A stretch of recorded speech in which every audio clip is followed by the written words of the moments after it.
हाँ तो गाइस, आज हम लोग शुरू करेंगे सभी प्रोबेबिलिटी। ठीक है बेटा, प्रोबेबिलिटी से आप सब लोगों का पुराना नाता रहा है।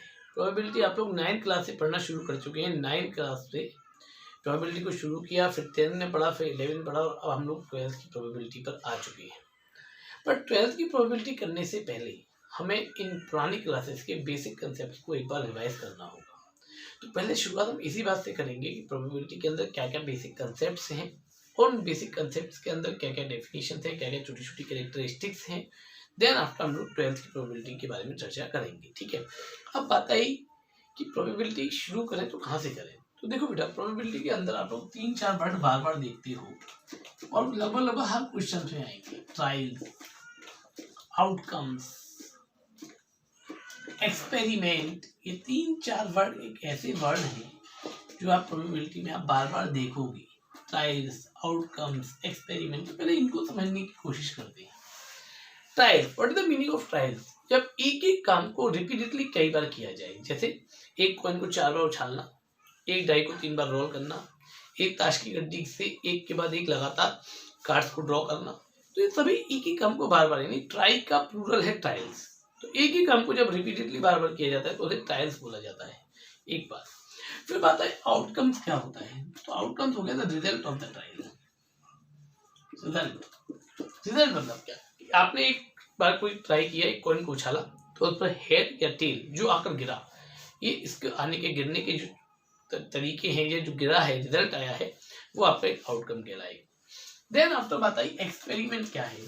तो जो काम आप कर रहे हैं, जैसे एक कॉइन को उछालना, ये एक एक्सपेरिमेंट हो गया, यानी जो भी आप काम कर रहे हैं, एक डाई को रोल कर रहे हैं, ये आपका एक्सपेरिमेंट हो गया। तो सबसे पहले आपसे बार बार परिचय होगा इन 3 वर्डों से, ट्रायल्स, आउटकम और एक्सपेरिमेंट के साथ। ठीक है, तब जब हमने इन चीजों पर डिस्कशन कर लिया, तब हमारे पास सबसे पहली चर्चा जो यहाँ शुरू होती है वो होती है सैंपल स्पेस वर्ड के साथ। What is the meaning of sample space? लगभग हर क्वेश्चन के अंदर सैंपल स्पेस वर्ड का यूज होगा। सैंपल स्पेस किसको कहते हैं, सैंपल स्पेस क्या होते हैं, सैंपल स्पेस को कैसे समझना है, तो इसकी चर्चा करेंगे। तो मैं लिखता हूँ the collection of all possible outcomes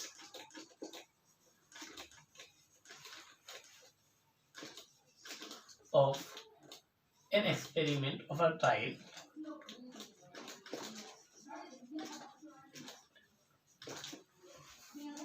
of an experiment is called sample space। sample space कहलाता है। बोले ठीक है, it is denoted by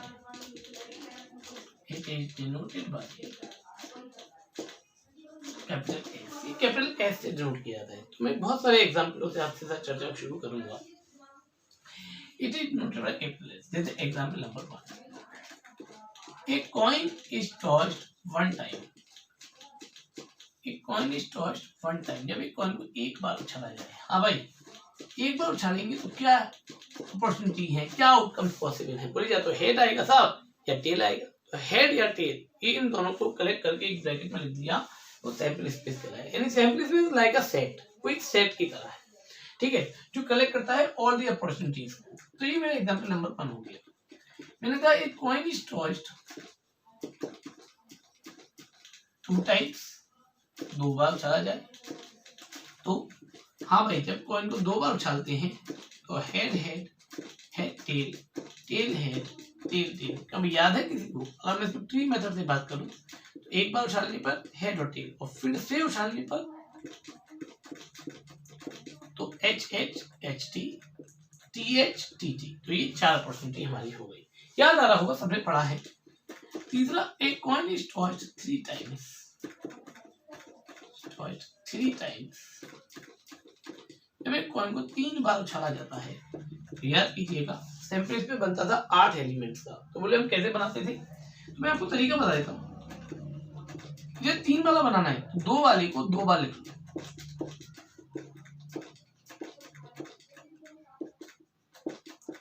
ठीक, आधे के आगे एच लगा दो, आधे के आगे टी लगा दो, जी बन गया। बोले भैया 4 बार करना हो तो 3 वाले को 2 बार लिख लो। फिर आधे के आगे एलिमेंट के आगे एच लगा दो, आधे एलिमेंट के आगे टी लगा दो। फिर एक बच्चे तुरंत कहे कि बोले भैया 10 बार लिखना हो तो भैया पॉसिबल नहीं है। ऐसे सवालों को करने के लिए हमें बाइनोमियल डिस्ट्रीब्यूशन दिया गया है। यानी 10 तो छोड़ो, अगर कोई हमसे कहे कि एक कॉइन को उछाला है 50 बार और उसमें 40 बार हेड आने की प्रोबेबिलिटी बताओ, तो अभी हम बता सकते हैं by using the binomial distribution. But हम सैंपल स्पेस एक लिमिटेशन तक ही बना सकते हैं, ठीक है। इसी क्रम में आगे बढ़ते हुए, ये die is rolled one time, जब ये डाई को उछाला जाए एक बार, क्यों भाई, तो बोले भैया एक ही सैंपल से बनेगा 1 2 3 4 5 और 6 हो गया या नहीं हो। एक coin, a die is rolled one time, but अगर मैं कहूं a die is rolled 2 times, तो याद होगा सबको एक 36 एलिमेंट का हम सैंपल स्पेस बनाते थे, याद आना चाहिए सबको, 1 1 1 2 1 3 1 4 1 5। हाँ भाई, तो जब डाई को 2 बार चला गया 1 1 1 2 1 3 1 4 1 5 1 6 2 1 2 2 2 3 2 4 2 5 2 6 ऐसे करके 6 1 6 2 6 3 6 4 6 5 6 6 मैंने साइड में ही बना रखा है, ठीक है। तो ये तो हो गया 2 बार का। बट अगर इसी को 3 बार उछाला जाए तो ये बच्चों की हवा खराब हो गई। बोले भैया 3 बार उछालने पर तो 216 216 एलिमेंट्स बनेंगे, पेपर पे कैसे बनाए। देखिए साहब, पेपर पर कैसे बना सकते हैं कि आप इसके बाहर लिखते हैं 1 2 3 4 5 6 लिख दिया। अब ये 1 क्या रिप्रेजेंट कर रहा है, ये 1 रिप्रेजेंट कर रहा है कि ये 1 जो है सारे ब्रैकेट्स में लगा हुआ है, 1 1 1 1 2 1 1 3 1 1 3 1 अब 2 6 6 1। ऐसे 2 का क्या मतलब है, 2 सबके साथ है, यानी 1 1 2 1 2 2 4 सॉरी 2 हाँ 1 2 2 1 3 2 up to 6 6 2 same as last तक पहुंचते पहुंचते हम 6 की बात करेंगे तो 6 1 6 6 1 1 सॉरी 1 1 6 1 1 6 1 1 6 1 2 6 1 3 6, तो लास्ट में पहुंचते पहुंचते 6 6 6 ये हमारा काम हो गया। तो ये कुल मिलाकर हमने 10th और 11th क्लास में इस तरह से सैंपल स्पेस बनना सीखा। यहीं पर एक नोट पर चर्चा करूंगा, number of element in any sample space, किसी भी सैंपल स्पेस में कितने नंबर ऑफ एलिमेंट होते हैं, तो उसका एक फॉर्मूला हमने सीखा था m to the power n। अब बोले m क्या है, वेयर m जो है वो number of elements in one time and n जो है वो है नंबर ऑफ टाइम्स। बोले मतलब जैसे एक कॉइन को 4 बार उछाला गया, भाई एक बार उछालने में कितने एलिमेंट आएंगे, बोले 2, हेड या टेल, तो यानी m बराबर तो 2 हो गया। और कितने बार उछाला हमने, बोले 4 बार, तो n बराबर 4 हो गया, तो 2 की पावर 4 मतलब 16 एलिमेंट्स हो जाएंगे। तो इस तरह से हम लोगों ने सिंपल सैंपल स्पेस की बात की, और अब मैं चर्चा करूंगा आपसे कंडीशनल सैंपल स्पेस की, ठीक है। तो जल्दी से चाहूंगा एक बार सब लोग नोट कर लें, यहाँ से वीडियो को रोक सकते हैं यहाँ पर। अब बात करेंगे हम लोग कंडीशनल सैंपल स्पेस की, ठीक है। हाँ तो गाइस, सिंपल सैंपल स्पेस पढ़ने के बाद अब हम लोग कंडीशनल सैंपल स्पेस की चर्चा करते हैं। बोले कंडीशनल सैंपल स्पेस से अब भैया आपका क्या मतलब है, मेरा बड़ा सीधा सा मतलब है भाई कंडीशनल सैंपल स्पेस से, कि जैसे अभी तक आपको क्या किया था, एक कॉइन को उछाले चला जाना था, यानी नेक्स्ट बार उछालने का लिए जो हम ट्रायल कर रहे थे वो पिछले वाले ट्रायल पर कहीं भी डिपेंड नहीं था। बट जब ऐसा हो जाए कि जैसे मैंने एक बोर्ड पर एग्जाम्पल भी लिखा है, एक coin is tossed when it shows head then toss it again and if it shows tail then throw a die। तो देखो यहाँ क्या कंडीशन देखिए, सेकंड वाला ट्रायल पहले वाले ट्रायल पर डिपेंड है। क्या डिपेंड है भैया, सीधी सीधी बात है, पहले पर हेड आएगा तभी सेकंड ट्रायल होगा, अगर सेकंड बार कोई चला जाएगा, अगर टेल आ गया तो भैया डाई रोल होगा। तो कहने का सेंस ऐसा हो गया, जब इस तरह से कंडीशन से चीजों को बाउंड किया जाता है तो जो सैंपल स्पेस बनता है उसको हम कंडीशनल सैंपल स्पेस कहते हैं, ठीक है। जैसे अब यहाँ बनाते हैं भैया, पहले ट्री डायग्राम बना लें, हेड या टेल, पर जब हेड आता है तो दोबारा से थ्रू कर सकते हैं, बट अगर टेल आता है तो हम एक डाई को रोल करते हैं, ठीक। तो अब क्या इसका सैंपल स्पेस तैयार होगा बच्चों, H H H T H H H T T1 T2 T3 T4 T5 T5 and T6 और ये मेरा इस सेट का कंडीशनल सैंपल स्पेस हो गया। तो यानी जब ट्रायल इंडिपेंडेंट ना हो, डिपेंडेंट हो, तो ऐसे केस में हम सैंपल स्पेस को कंडीशनल सैंपल स्पेस बोलते हैं। तो कैसे बनेगा, सबको पुरानी बातें याद आ गई होंगी। चलिए एक सवाल के साथ छोड़ता हूं, तक आप लोग बनाइएगा।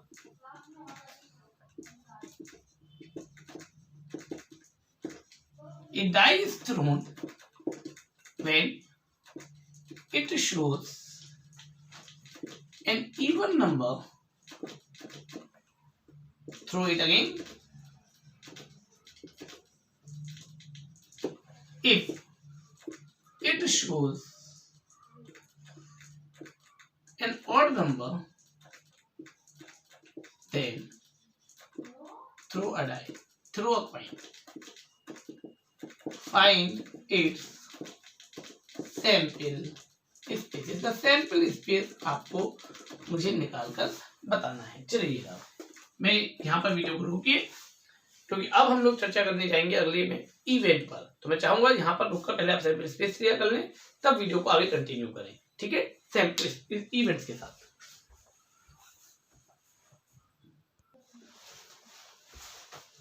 चलिए बच्चों, होप सो कि आप सभी ने लास्ट एग्जाम्पल किया होगा, उसका आंसर हम लोग टैली करेंगे अपनी रेगुलर क्लासेस में। ठीक है, तो चलिए अब शुरुआत करता हूँ इवेंट वर्ड के साथ। What is the meaning of event? Event किसको कहते हैं, यहाँ से हम क्लास की शुरुआत करेंगे। तो मैं लिखता हूँ the collection of some specified outcomes of any sample space is called an event. एक event कहलाती है। It is denoted by, generally it is denoted by capital letters. जैसे सेट्स को रिप्रेजेंट करते थे ना, बिल्कुल कुछ कुछ इसी तरह से। ठीक, बोले जैसे एक एग्जांपल दीजिए तो। ठीक है, it dies rolled. A die is rolled and capital A denotes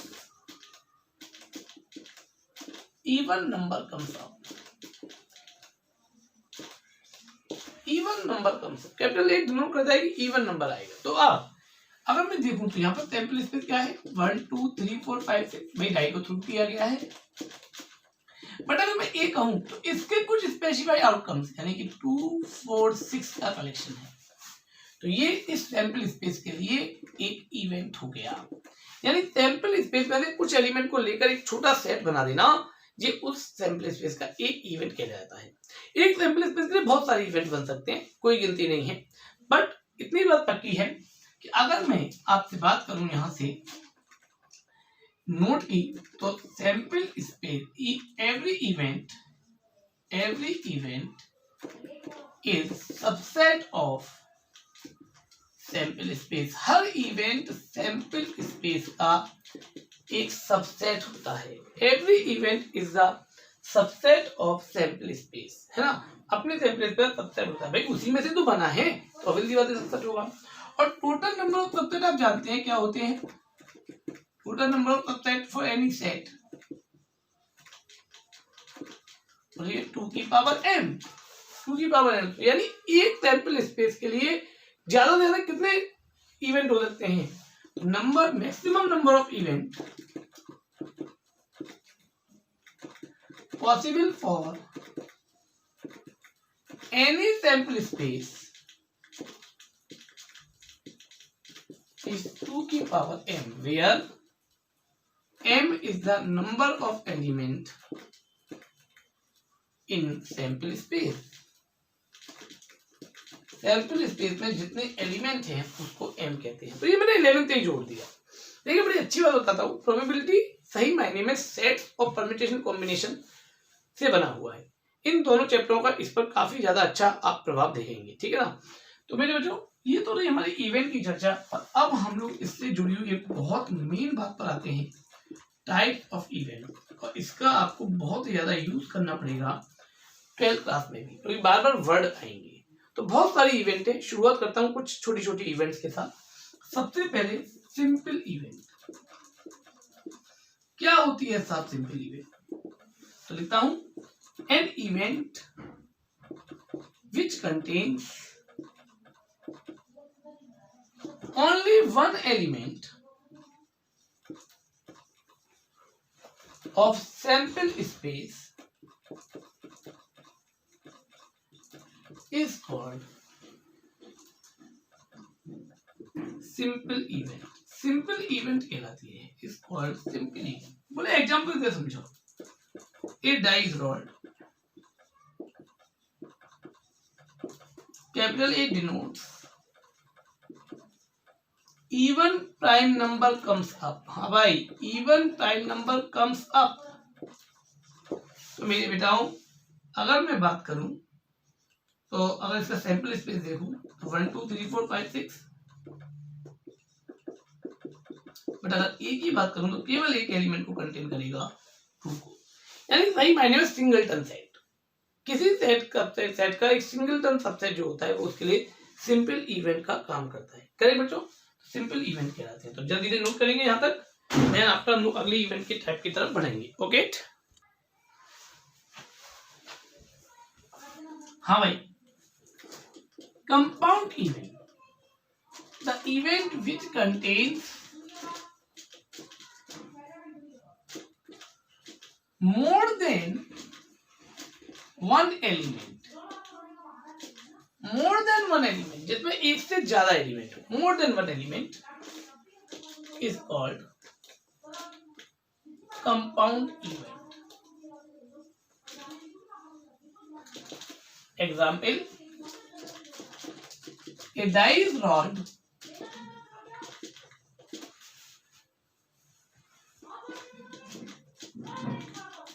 capital A denotes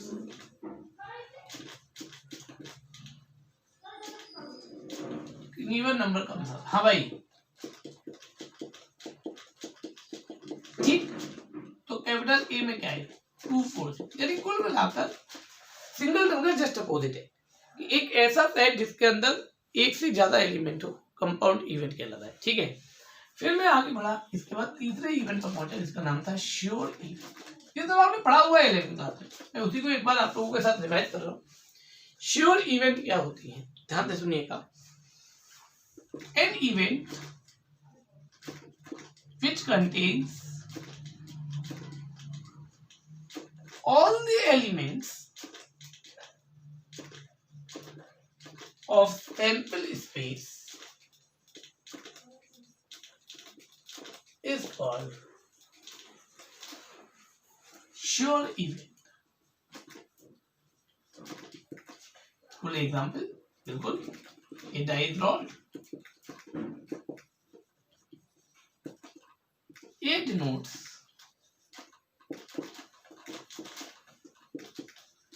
number less than 7 comes out. That should be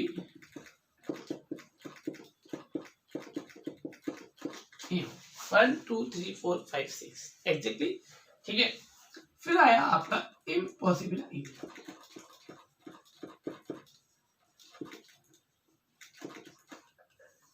impossible event, हाँ भाई, an event which contains no element of sample space.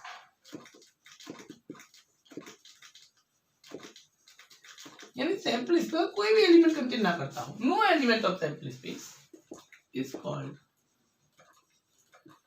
Impossible event.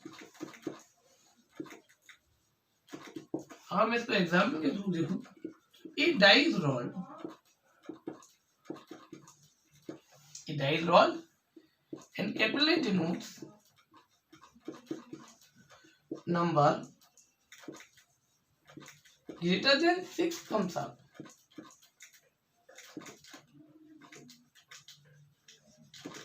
Greater than 6 comes up. हाँ भाई, 6 से बड़ा number है. कभी कोई आ सकता है कि डाई को रोल करने पर नहीं भी आ, यानी एक तरीके से नल सेट. तो अगर गौर से देखें तो श्योर इवेंट तो हो गया एक तरीके से पूरा यूनिवर्सल सेट, और जब इम्पॉसिबल इवेंट हो गया नल सेट. इसी के ब्याह पर मैं यहाँ 2 नोट डालूंगा। The probability of a sure event, यदि श्योर इवेंट की जो प्रोबेबिलिटी होती है इज ऑलवेज 1, हमेशा 1 होती है। ध्यान रखिएगा, काम में भी आएगा। ऐसे करके the probability of an impossible event, किसी इम्पॉसिबल इवेंट की जो प्रोबेबिलिटी होती है वो हमेशा 0 होती है। ध्यान रखिए, काम में आएगा। श्योर इवेंट वर्ड आते ही दिमाग में एक ही बात आए, इसकी तो प्रोबेबिलिटी 1 है। इम्पॉसिबल इवेंट आते ही एक ही बात दिमाग में आ जाए कि इसकी तो प्रोबेबिलिटी 0 है। तो कुल मिलाकर इस तरह से हमने अभी 3 इवेंट्स और पढ़े। ठीक है, जल्दी से मैं चाहूंगा एक बार नोट कर लें, देन आफ्टर हम बढ़ते हैं अगली इवेंट की तरफ, है ना।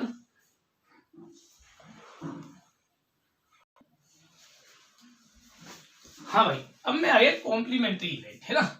सुनिएगा, let capital A be any event of any sample space S,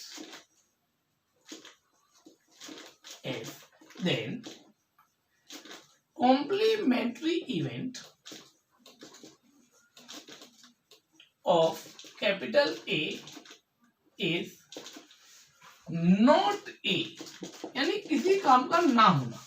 अगर कोई काम का होना इवेंट है तो उसका कॉम्प्लीमेंट उसका ना होना हो गया, not A, and it is denoted by A dash, A C और ए बार। इन तीनों का मतलब एक ही है, A dash, A C and A bar. And ध्यान रखिएगा, probability of A dash equals to 1 minus P A. सबके दिमाग में होगा, मुझे पूरी उम्मीद है कि नॉट ए, किसी काम के ना होने की प्रोबेबिलिटी 1 माइनस पी ए हम लोग लिख सकते हैं। क्या भाई, यहां तक मेरी बात क्लियरली हो गई? ठीक है, इसी के बाद मैं अगली इवेंट की तरफ पहुंचता हूं। इसी के जस्ट बाद हमारे पास अगली इवेंट आती है, हमारे पास equally likely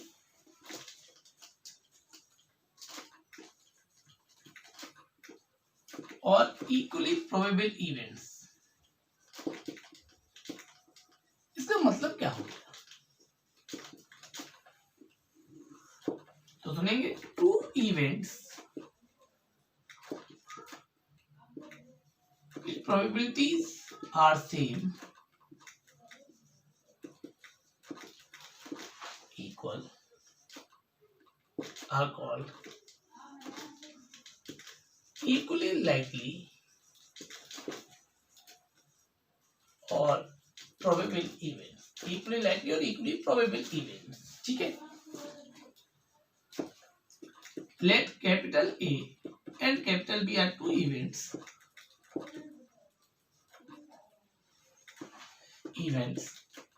if they are equally likely, then PA equals to PB होगा। then PA equals to PB, यानी अगर 2 इवेंट जिनकी की प्रोबेबिलिटी आपस में बराबर है वो एक दूसरे इक्वली लाइकली इवेंट्स कहलाते हैं। If the probabilities are equal, example, a die is rolled, capital A denotes odd number comes up,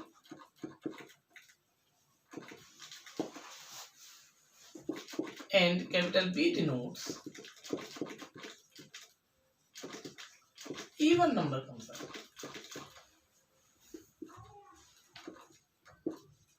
then हाँ भाई, अगर मैं PA पूछूं तो क्या आएगी, बोले भैया odd number.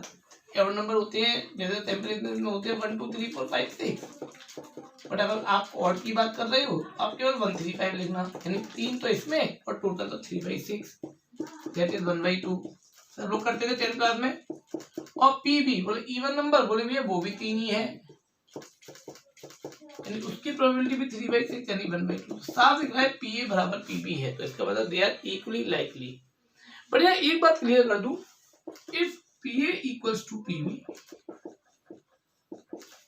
then it is not necessary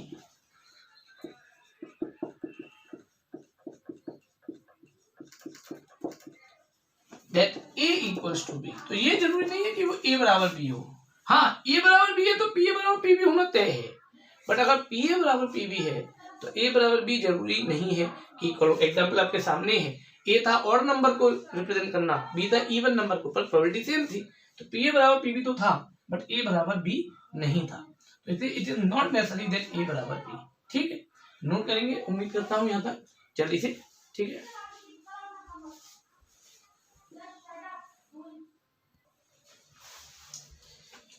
चलिए गाइस, अभी तक हमने सिंपल डेफिनेशन बेस्ड इवेंट्स पढ़ी थी। ठीक है, अब हम लोग पढ़ेंगे सेट थ्योरी पर बेस्ड इवेंट्स। सेट थ्योरी के ब्यास पर हम इवेंट्स को कैसे डिनोट करते हैं, उनका मतलब क्या है। ठीक है, जैसे सबसे पहली इवेंट, द इवेंट ए और बी, आपसे कहेगा ए और बी मतलब एटलीस्ट वन ऑफ देम, तो इसका मतलब क्या हो गया, तो भैया सीधा सा मतलब हो गया कि यानी द इवेंट हमें ए यूनियन बी निकालना है। A union B denotes the event A और बी। ठीक है, सिंबॉलिकली छोटे छोटे सिंबल्स वाइज मीनिंग है, जल्दी जल्दी नोट करिएगा। नंबर दूसरा, the event A and B यानी बोथ, तो इस केस को हमारा रिप्रेजेंट करेगा ए इंटरसेक्शन बी, यानी the event A and B कोई पूछे तो इसका मतलब ए इंटरसेक्शन बी निकालना है। करेक्ट। इसके बाद आया the event A but not be, याद कीजिए सब साइड में पढ़ा है आपने, मैं कोई नई बात नहीं पढ़ा रहा। इसका मतलब आपको निकालना है ए बट नॉट बी का मतलब आपको हो गया ए माइनस बी कहिए या ए इंटरसेक्शन बी डैश कहिए, तो आपको ये फाइंड आउट करना है, यानी इसकी प्रोबेबिलिटी फाइंड आउट करनी है। ठीक है, फिर आइए हम लोग चौथे पर, the event neither A nor be. हाँ भाई, नाइदर ए नॉर बी, क्या मतलब है नाइदर ए नॉर बी का, यानी आपको A dash intersection B dash निकालना है, ना ए और ना बी। इसके बाद the event exactly one of them, अगर दो बंदे हैं उनमें से exactly one of them event हमसे पूछेगा, तो इसका मतलब क्या निकालना है, A intersection B dash union B intersection A dash, या इसी को दूसरे पार्ट में कह सकता हूं A minus B union B minus A, और याद हो अगर किसी को तो इसको हम A delta B symmetric difference of the sets कहते हैं, मैं 11th क्लास में पढ़ाता था, ए डेल्टा बी से डिनोट करते हैं। ठीक है, इसके बाद हम लोग अगले पर पहुंचिए, एग्जैक्टली वन ऑफ देम, इसी को मैं कह देता हूं। चलिए, अगर कहीं कॉन्ट्राडिक्ट भी आए, कॉन्ट्राडिक्ट टू ईच अदर, तो इसका मतलब भी आपको यही निकालना है।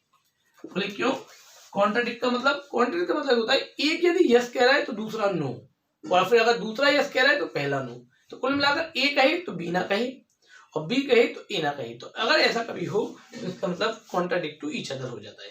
तो ये हमारी इवेंट हो जाती है सेट की थ्योरी के बेस पर। ठीक है, अब इसके बाद हम लोगों ने 3 इवेंट और पढ़ी थी, शायद सबके दिमाग में होगा। पहली इवेंट म्यूचुअली एक्सक्लूसिव इवेंट्स, तो मैं बोलता था 2 events A and B are said to be mutually exclusive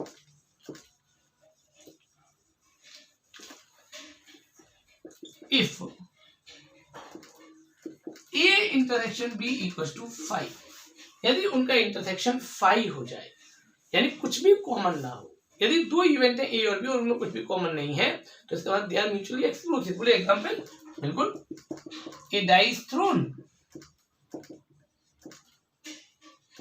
capital A denotes even number comes up and capital B denotes odd number comes up। तो अगर A की चर्चा करूं तो वो तो हो गया इवन नंबर यानी 2 4 6, और B की चर्चा करूं तो ये हो गया 1 3 5। हाँ भाई, क्लियरली ए इंटरसेक्शन बी तो 5 है, इसका मतलब ए और B are mutually exclusive event. तो एक्सक्लूसिव इवेंट का मतलब ए इंटरेक्शन बी का फाई हो जाना। इसी में एक नोट डालूंगा, ये नोट आपको बहुत ज्यादा यूज भी करना है 12th क्लास में। If A and B are mutually exclusive event,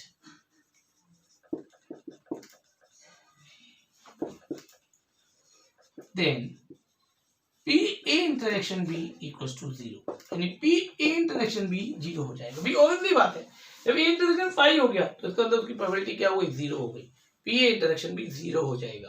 तो ये तो मेरी एक्सक्लूसिव की बात। बट इसी के साथ एक और पढ़ते थे जिसका नाम था mutually exhaustive event. Mutually exhaustive events, बोले ये क्या चक्कर था भैया, म्यूचुअली एग्जॉस्टिव इवेंट्स किसको कहते हो आप, तो बेटो मेरे बच्चों, two events A and B are mutually exhaustive if A union B equals to S, यानी A और B को यूनियन करने पर यदि S सैंपल स्पेस आ जाए, दैट मीन्स इसका मतलब क्या हो गया कि P A इंटरेक्शन B हमेशा क्या होगा, 1 होगा। P A union B, sorry, P A union B हमेशा क्या होगा, 1 होगा। तो मेरे बच्चों म्यूचुअली एक्सॉस्टिव इवेंट्स क्या होती हैं, जिनका यूनियन करने पर S आ जाए। चलो इसी को देख लो, ए और बी का अगर मैं यूनियन करूंगा तो पूरा सैंपल स्पेस आ जाएगा, एस आ जाएगा। इसका मतलब यहाँ पर ए और बी म्यूचुअली एक्सॉस्टिव भी हैं, तो एक्सक्लूसिव भी हो सकती है, एक्सॉस्टिव भी हो सकते हैं, ये कोई एक दूसरे का अपोज नहीं है। तो इस बात को हमें यहाँ पर ध्यान रखना होगा कि कितने तरह के इवेंट है, उनके अपने अपने सिंबॉलिकली मीनिंग्स क्या है, क्योंकि बिना इवेंट्स की जानकारी के आप लोग इस चैप्टर में बिल्कुल भी आगे नहीं बढ़ पाओगे। तो मैं चाहता हूँ यहाँ तक आप लोग वीडियो को प्रॉपर देख लें, एक बार नहीं 2 बार देख लें, 10 बार देख लें, बट जहां तक इवेंट्स आपको सारी तैयार हो जानी चाहिए। ठीक है, एक बार देख लीजिए ध्यान से।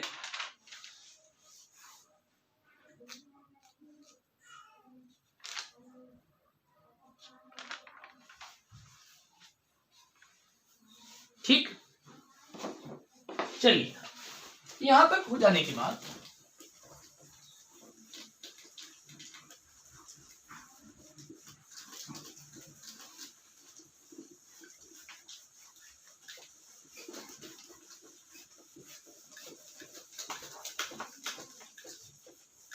अब मैं आपसे चर्चा करूंगा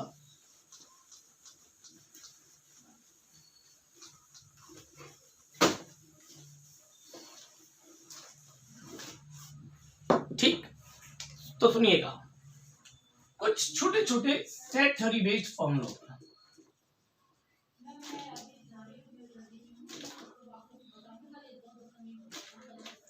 सेट थ्योरी बेस्ड फॉर्मूला आपने पढ़े हैं 11th क्लास में भी, उन्हीं को थोड़ा सा मैं यहाँ लिख रहा हूँ। नंबर 1, इनका यूज बहुत ज्यादा है इसलिए इनके लिए कह रहा हूँ सबको अच्छी तरह से नोट करिएगा, इसके प्रॉपर नोट्स तैयार कीजिएगा क्योंकि ये आपको काम आने वाले हैं आगे भी। P A union B equal to P A plus P B minus P A intersection B. ठीक है, नंबर 2,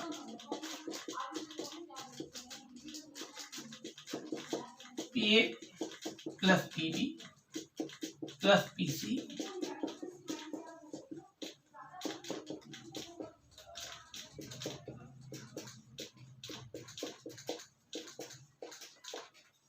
ये मैंने लिख दिया। ठीक है, इसके बाद तीसरा formula P A minus P dash B, P A minus intersection B, इसी को हम लोग ए इंटरसेक्शन बी डैश भी लिख सकते हैं। ठीक, ए डैश आप लोग जानते हैं 1 माइनस पी ए होता है, P A dash intersection B dash 1 minus P A union B. ठीक, ये सभी छोटे छोटे फॉर्मूले आपकी बहुत ज्यादा मदद करने वाले हैं सेट थ्योरी में, और ये सब फॉर्मूलों का एक्सप्लेनेशन आपको पता है इसलिए मैं ज्यादा इस पर बोल नहीं रहा। ठीक है ना, छोटे छोटे सिंबॉलिकली फॉर्मूलेज हैं जो आपकी बहुत ही ज्यादा मदद करेंगे। ठीक है, और एक देख लेता हूं,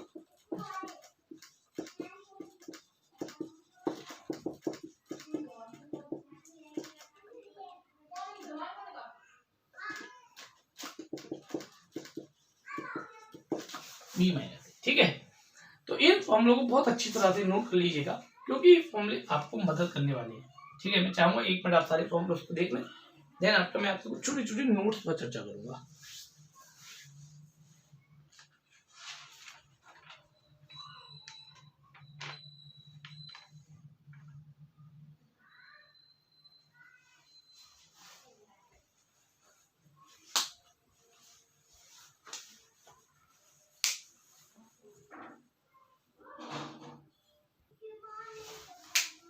हाँ तो गाइस कुछ छोटे छोटे नोट है जो आप लोगों ने प्रोबेबिलिटी में पढ़े हैं। पहला, the sum of all the probability of all the elements of sample space is 1। Sample space के सारे एलिमेंटों की हम इंडिविजुअली प्रोबेबिलिटी निकालें और उन सबका अगर हम सम करें तो वो हमेशा 1 के इक्वल आएगी। एक बात। दूसरी बात, the element of sample space are known as the sample point. जो सैंपल स्पेस के एलिमेंट है उन्हें सैंपल पॉइंट्स के नाम से जाना जाता है। ये एक आध जगह वर्ड यूज होंगे तो टेंशन लेने की जरूरत नहीं है। सैंपल पॉइंट मतलब number of element of the element of the sample space, correct. अगला, the probability of an event can't be negative. जानते हैं प्रोबेबिलिटी नेगेटिव नहीं हो सकती और 1 से ज्यादा भी नहीं हो सकती, तो यानी हमेशा 0 से लेकर 1 के बीच में लाई करेगी और 0 और 1 हो सकती है। ठीक है, दो इवेंट अगर ए और बी म्यूचुअली एक्सक्लूसिव हैं तो हमेशा उनकी प्रोबेबिलिटी का sum mutually exclusive and exhaustive both and exhaustive भी है, एग्जॉस्टिव भी है तो हमेशा उनकी प्रोबेबिलिटी का सम 1 होगा। ऐसे ही अगर 3 event A B C are mutually exclusive and exhaustive भी हैं then PA plus PB plus PC equals to 1 होगा। तो एक बात तो पक्की हो गई, चाहे 10 इवेंट क्यों ना हो, अगर वो म्यूचुअली एक्सक्लूसिव और एग्जॉस्टिव दोनों है तो उन सबका सम 1 होगा।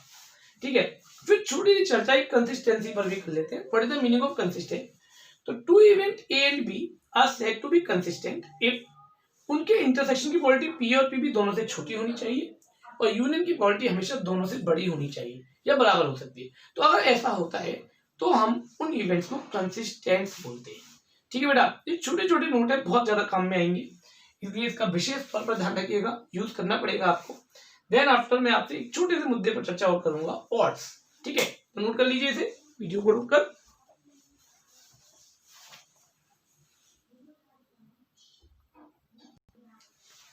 हाँ भाई, अब मैं एक वर्ड पर आ गया, ऑड्स।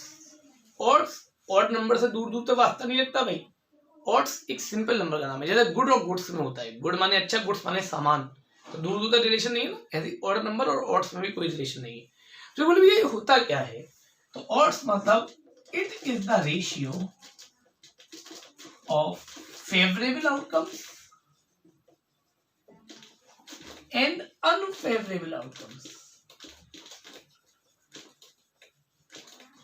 ऑड्स का मतलब फेवरेबल और अनफेवरेबल आउटकम्स का रेशियो। जैसे एग्जांपल के तौर पर मैंने कोई सेट लिख दिया, सैंपल स्पेस लिख दिया, ठीक, और कह दिया ए डिनोट्स नंबर डिविजिबल बाय 3। तो अब 3 से डिविजिबल नंबर कितने हैं, चलो 6 तक कर देता हूं। बोले भैया 2, तो फेवरेबल आउटकम्स तो हो गए हमारे 2 और अनफेवरेबल कितने रह गए फिर, बोले भैया टोटल 6 हैं, 2 आपके फेवर के हो गए भाई, ये दोनों फेवर के आपके बचे रह गए। तो ऑड्स इनका रेशियो होता है। तो अब ये रेशियो 2 तरीके का बन सकता है, कभी फेवरेबल को ऊपर अनफेवरेबल को नीचे, कभी अनफेवरेबल को ऊपर फेवरेबल को नीचे। तो इसी हिसाब से there are 2 types of odd, there are 2 types of odd. Number 1, odds in favour. बोले मतलब ऑड्स इन फेवर मतलब फेवरेबल आउटकम्स अपॉन अनफेवरेबल। जब फेवरेबल ऊपर हो तो वो ऑड्स इन फेवर बोला जाता है, ठीक। और अगर odds in against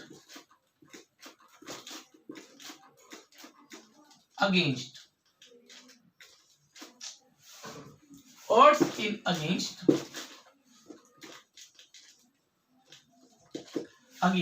odds in against का मतलब हो गया अब की बार अनफेवरेबल ऊपर और फेवरेबल नीचे। तो अनफेवरेबल अपॉन फेवरेबल आउटकम का रेशियो होता है वो ऑड्स इन फेवर कहलाता है। ठीक है बच्चों, इस बात को ध्यान रखिएगा। अब मैं बात करता हूँ इसी पे एक छोटी सी नोट की, if odds in favor of an event is P/Q। हाँ भाई, odds in favor अगर P/Q है, then probability of that event is क्या होगी द probability of event की? बोले प्रोबेबिलिटी का बेसिक फॉर्मूला हमने शुरुआत से जो दिखा है वो दिखा है favourable outcome upon total number of outcome. तो फेवरेबल अगर ऑड्स इन फेवर है तो ऊपर फेवर यानी P और P प्लस Q, और मेरा आंसर हो गया। देखना यार ध्यान से, ऐसे ही करके अगर मैं ऑड्स इन अगेंस्ट की चर्चा करूं,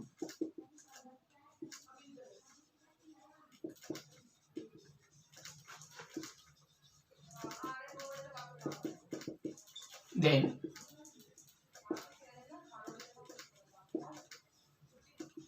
क्या होगी भाई, अब की बार अनफेवरेबल ऊपर है फेवरेबल नीचे, पर प्रोबेबिलिटी के लिए तो हमें फेवरेबल ही चाहिए होता है, तो P प्लस Q एग्जैक्टली। तो बच्चों इस वाले नोट को भी ध्यान से देखिएगा, हमने सब कुछ जो 11 में पढ़ा है, मैंने आपको कोई नई बात अभी नहीं पढ़ाई है, पर इस चीज का रिवाइज होना बहुत ज्यादा जरूरी था, क्योंकि इसके बिना प्रोबेबिलिटी पूरी तरह से बिना बेस की प्रोबेबिलिटी हो जाती। पहले आपको अपना ये बेसिक चीजों को स्ट्रॉन्ग करना है तो प्रोबेबिलिटी में मजा आएगा, नहीं तो प्रोबेबिलिटी आपको बार बार परेशान करेगी। मैं पहले भी कह चुका हूँ, प्रोबेबिलिटी जो चैप्टर है वो थिंकिंग बेस्ड चैप्टर है, आपको सवालों को सोचना होगा। इसके अंदर कोई लंबे प्रोसीजर नहीं है सवालों की, सवाल तो बहुत छोटे में निकल जाएंगे, पर थिंकिंग हमें हायर ऑर्डर स्किल्स रखनी पड़ेगी, यानी हॉट्स रखना पड़ेगा, और वो तब तैयार हो सकता है जब हमारे बेसिक्स क्लियर हों। तो मैं चाहूंगा पहले इस वीडियो को, जिसको कि आप जानते हैं प्रॉपर, 11 से पढ़े हैं, 10 से पढ़े हैं, 9 से पढ़े हैं, उस चीज को ही मैंने आपको एक नए रूप में लिख दिया है। बस आपको पहले ये तैयार करना है, देन आफ्टर मेरे सेकंड वीडियो से आप जुड़ जाएंगे, जिसमें हम लोग थोड़ी सी चर्चा शुरू करेंगे कंडीशनल प्रोबेबिलिटी के साथ। ठीक है गाइस, तो उम्मीद करता हूँ सबसे पहले आप सभी लोग इस वीडियो को प्रॉपर ध्यान से देख लेंगे, देन आफ्टर आप लोग मेरे साथ आगे बढ़ने की कोशिश करेंगे। ओके गाइस, तो चलिए यहीं तक आपको क्लास को पूरा करते हैं। आप लोगों को उम्मीद है कि सब लोग, मुझे उम्मीद है कि आप सभी लोग इसको तैयार करेंगे। गाइस लास्ट चैप्टर है, और एक बार बता दूं, 12th क्लास का प्रोबेबिलिटी बहुत बेहतरीन है और अच्छे नंबर का वेटेज रखता है, लगभग 8 मार्क्स का वेटेज है। तो उम्मीद है कि आप लोग इसको प्रॉपर तैयार करेंगे। ओके चलिए।